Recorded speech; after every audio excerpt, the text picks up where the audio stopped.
नमस्कार दोस्तों, मैं राजीव शर्मा और आज हम रूबरू हैं एक गंभीर विषय पे बात करने के लिए जो कि जिम लाइन से जुड़ा हुआ है। जिम लाइन में जो भी व्यक्ति अपना व्यवसाय चलाता है, अपनी आजीविका चलाता है, अपना परिवार पालता है, उस पे इन 3 सालों में कोरोना के ऊपर क्या क्या उन पे बीती और अपना परिवार कैसे चलाया, इसके बारे में खुलासा करेंगे। हमारे साथ हैं हंसराज यादव जी।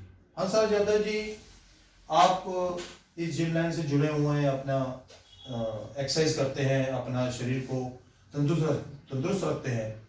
इन 3 सालों में क्या क्या ऐसी परेशानी आई जो कि दिन ब दिन रोज जिम बंद करने के लिए सरकार बोल देती है, और क्या क्या चीजें आप रोज देखते हैं जिससे इससे जिम चलने से लोगों को फायदा होता है और क्या नुकसान है, लोगों को जरा बताएं आप प्लीज। नमस्कार साथियों।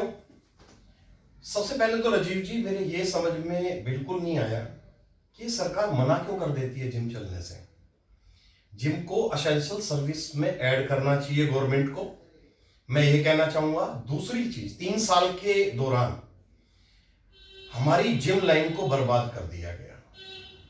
हम कैसे जिम खोलते हैं, मैं आपको एग्जांपल देता हूं। ये कमल भैया हैं, इन्होंने अभी 4 साल पहले ही जिम खोला था। इन्होंने अपने पिताजी के रिटायरमेंट से मिले पैसों से पिताजी ने इनका जिम खुलवाया। इन्होंने जिम खोला, वो चलना भी शुरू नहीं हुआ था कि ये कोरोना काल शुरू हो गया। सर, इनका किराया है, और जो केजरीवाल जी ने 200 रीडिंग फ्री हर जगह हमारे सीएम साहब बांट रहे हैं, हमारी जिमों का फिर भी मिनिमम बिल आता है। मतलब इनके जिम का, हमारे सारे जिमों के लॉक बंद है, ताले बंद है, कोई स्विच ऑन नहीं होगा। उसके बाद भी हमने जो है मिनिमम चार्ज तो भरना ही पड़ेगा। ये कैसी राजनीति है? 200 रीडिंग किनके लिए फ्री है? हम लोग कहां गए? हम लोगों ने हमेशा देश का गौरव बढ़ाया, लोगों को फिट करते हैं, लोगों को बीमारियों से दूर करते हैं, और आज हमारे साथ इतना बड़ा दुर्व्यवहार किया जा रहा है। हम लोगों को क्यों बंद कर दिया गया? तो राजीव जी, 3 सालों के अंदर ये जिम लाइन बर्बाद हो चुकी है। आप सोशल मीडिया पे आप भी देखते होंगे कि क्या चल रहा है। Sir, gym for sale, gym for sale, gym for sale, ये चल रहा है। वो लोग, वो बच्चे दोबारा उभर नहीं सकते, वो कहां जाएं? वो करेंगे क्या फ्यूचर में? जिनके भी जिम बंद हुए, क्या गवर्नमेंट उनको कोई हेल्प कर रही है? हम कोरोना से बाद में मरेंगे, हम भुखमरी से पहले मरेंगे। ये बहुत बुरा सलूक सरकार कर रही है, और इस सरकार को ये बात समझ लेनी चाहिए। अभी भी इनके पास समय, नहीं तो बहुत ज्यादा बड़ा एक आंदोलन होगा, और उस आंदोलन में ये लोग जो हमारे साथ खेल रहे हैं, खिलाड़ियों के साथ कभी खेल नहीं खेलना चाहिए। एक मैं बात रोकना चाहूंगा कि आप नहीं चाहते कि इस लाइन में जितने भी जिम चला रहे हैं लोग, वो आपके साथ जुड़े, आवाज एक के साथ एक मिलाएं, और इस बात को इतनी बड़े लेवल पर पहुंचाएं कि हमारे चीफ मिनिस्टर साहब को ये बात समझ आए कि उन व्यक्तियों के साथ क्या बीत रही है। इसके बारे में क्या कहना चाहेंगे? देखिए, ये चाहने से नहीं है, चाहना एक अलग चीज है राजीव जी। आज ये जरूरत है सारे जिम के सभी भाइयों को एक होके इस पे काम करना ही होगा। एक होके अगर जो हमने काम किया, तो जिम में दिल्ली के अंदर लगभग 1 लाख जिम आप मान के चले। अगर वहां से 100 बच्चे निकल जाते हैं, तो आप सोच के चलिए साहब कितना हो गया। ठीक है ना? तो आप ये लगा लीजिए, मैं कहता हूं 100 छोड़ो, 10 भी अगर निकलते हैं तो 10 लाख लोग रोड पे आ गए हैं। बीच में एक बार फिर रोकना चाहूंगा कि सौतेला व्यवहार जिमों के साथ रखा गया। मार्केट में कई दुकानें खोल दी गई, सिनेमा हॉल खोल दिए गए, ठीक है, लेकिन जब जहां पर शरीर बनाया जाता है, शरीर को स्वस्थ रखा जाता है, वहां पर कोरोना का प्रकोप कैसे हो सकता है, इसके बारे में जरा खुलासा कीजिए। यही चीज तो हम भी आज तक हम ये जानना चाहते हैं सर, कि सिर्फ जिम में ही कोरोना कैसे होगा। देखिए, गवर्नमेंट ने सबसे पहले कोरोना काल में जिम को बंद किया, हम बिल्कुल एग्री थे सरकार के साथ, लेकिन खेल क्या खेला गया कि सबसे लास्ट में जिम को खोला गया, जब तक बहुत सारे जिम बर्बाद हो चुके थे। सेकंड कोरोना काल में डेल्टा वर्जन आया, बहुत खतरनाक बीमारी थी, फिर से सरकार ने सबसे पहले हमारा जिम बंद किए और सबसे आखिरी में जाके खोले। सब कुछ खुल गया था सर। मैं ये जानना चाहता हूं तीसरी बार में, अब आप देख रहे हैं सब कुछ खुल चुका है, सिर्फ जिम बंद है, ठीक है ना। मैं कहता हूं कि ये जो 3 व्हीलर्स हैं, ऑटोज हैं, इनमें सवारियां कम नहीं है। आप देख रहे हैं जमीनी हकीकत पे तो आना ही पड़ेगा ना। बिल्कुल ठीक बात। ई रिक्शा में सवारी कम हुई क्या? कौन चालान काट रहा है इनके? तो ये सोतेला व्यवहार सिर्फ जिम के साथ होता है। और आपको एक और चीज बताना चाहूंगा कि कमल जी, जब भी जिम खुले थे उसके बाद जिमों को टारगेट करके उनमें चालान काटे गए, उनमें ही चालान कटे हैं और स्पेशल ऑर्डर था उनके पास कि जिम को छोड़ना ही नहीं है। 10-10 हजार 20-20 हजार चालान कटे हैं। ये समझ नहीं आया ये इतनी क्या कमाई है? नहीं, इतनी कमाई नहीं, उससे फालतू हमारे चालान कटे गए हैं जिमों के। ऐसा क्यों किया गया? ये सिर्फ जिम के साथ ही ऐसा क्यों व्यवहार किया गया? तो ये कहीं ना कहीं जिम लाइन को खत्म करने की एक साजिश चल रही है। और मैं दिल्ली वासियों को भी ये कहना चाहूंगा कि सर, एक जिम एक ऐसी जगह है जहां पे आप एक्सरसाइज करेंगे तो आपको कोई भी बीमारी जल्दी से छू नहीं पाएगी, ये आप अच्छे से जानते हैं। आप इनके स्वास्थ्य मंत्री साहब हैं सत्येंद्र जैन जी, इन्होंने कहा मास्क लगा के एक्सरसाइज कर।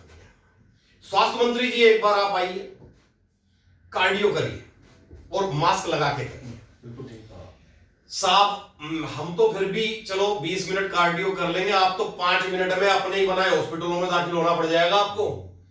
आप लोगों ने एक्सरसाइज के बारे में नॉलेज ही नहीं है यार। आप लोग कर क्या रहे हैं मेरे समझ नहीं आ रहा। आप कहां से पढ़े हैं, कौन से स्कूल से पढ़े हैं, कौन से कॉलेज की डिग्री है आपके पास? आपको ये कॉमन सेंस नहीं है बिल्कुल भी कि आप मास्क लगा के एक्सरसाइज कर ही नहीं सकते। ये कैसी, मतलब आपने जिम खोले भी और जिम खुलने भी नहीं दिया। मास्क का जो लगाया राजीव जी, आप भी एक्सरसाइज करते हैं, आपको पता है कि ये पॉसिबल ही नहीं है। तो इसका मतलब ये है कि हमने कह दिया खोल दो और जिम खोलने मत दो इनको, यही था ना। तो ये हमारे साथ खेल चल रहा है, सोतेला व्यवहार। एक हमारे साथ और महानुभाव है, आपके साथ क्या क्या बीती इस प्रकोप के दिनों में, थोड़ा आप हमारे दर्शकों को आगाह करें, बताएं। भाई साहब जी, हम लोग 1 महीने से ऊपर हो गया जिम ऑफ हुए। 19 तारीख को बिल आया, वो मैंने 18,000 का बिल भरा जिम का, ठीक है जी। कोई एसी नहीं चल रहे, कोई कुछ नहीं चल रहे, चलो ठीक है। उसके बाद 28 को हमारे जिम बंद हो गए हैं। 5 तारीख को फिर मेरे को बिल आता है 5,500 रुपये का, ठीक है जी, वो भर दिया। अब सब कुछ बंद है। अभी भी मैंने 26 तारीख को 5,500 का बिल दोबारा भरा है। ये समझ में नहीं आ रही। 5,500 का बिल आया कहां से? सब कुछ बंद पड़ा है, हमारा 5,500 का बिल आ रहा है। मकान मालिकों के अभी तक किराए पूरे नहीं होनी है। कौन किराया छोड़ रहा? किराया वैसे आप 200 रीडिंग माफ कर रहे हो, पानी माफ कर रहे हो, 1,000 रुपए दुनिया में बांटते डोल रहे हो।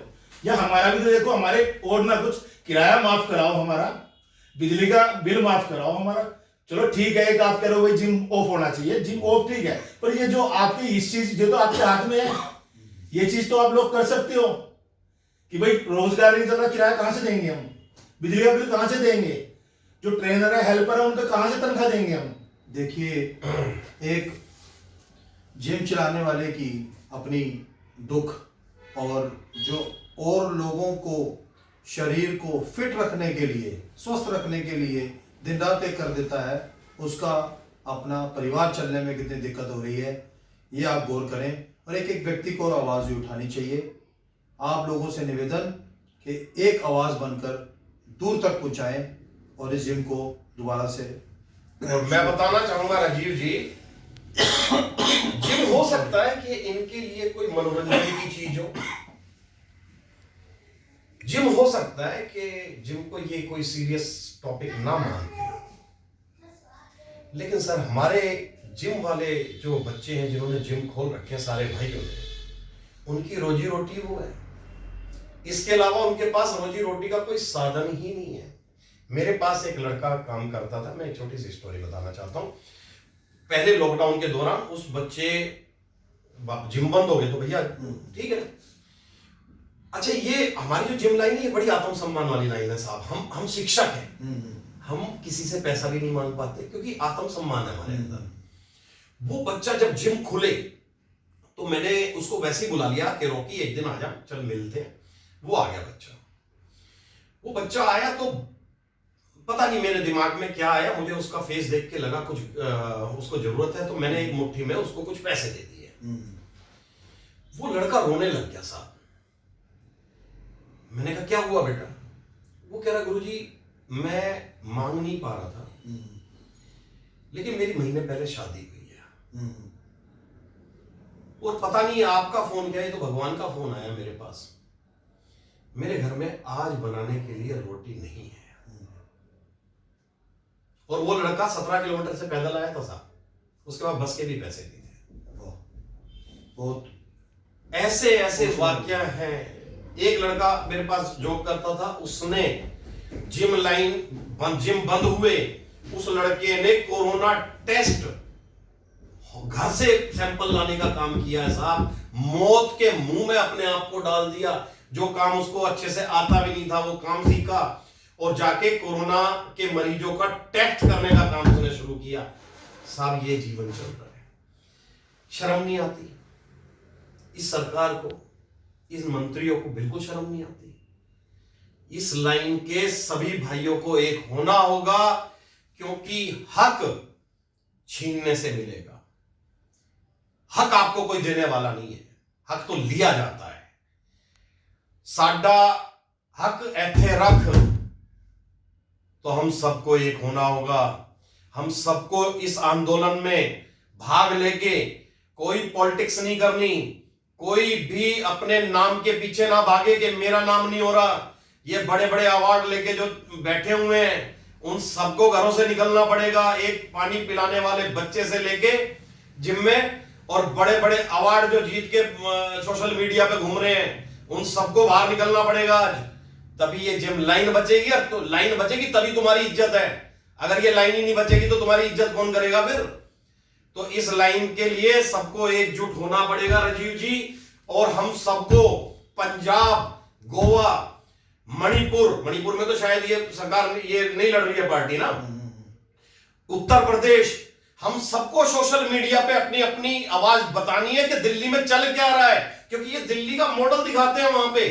अरे दिल्ली का मॉडल हम दिखाएंगे ना सच्चाई का सर, ये तो करने वाले भोगने वाले तो हम हैं।